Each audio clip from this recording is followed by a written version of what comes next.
600-meter race is on the way.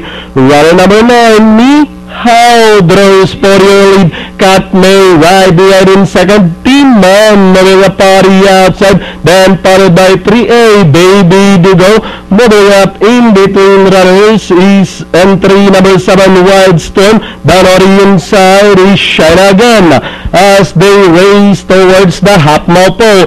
2A, Team Man followed closely now by Wild Storm in second. Racing in third is runner number 4, and that's Sugar Daddy as they round the 600. Now they are all after Wild Storm by about 2 lengths.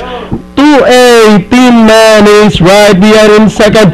Cat May trying to get closer in third, followed by Mihaw. Then comes 3A, Baby Dugo, Silver Ridge as they race for home with Wild Storm still leading the field. Moving up, Banori inside is Team Man once again. It's Wild Storm, Team Man is by the rail. Team Man, Wild Storm is already outside. Cat May arriving at the race still, but it's still Wild Storm, Team Man is by the rail. Wild Storm, Team Man is by the rail. Team Man by the rail. Wild Storm already outside Cat May, and finally close between Wild Storm, Team Man. Then comes Cat May, 3A, Baby Dugo,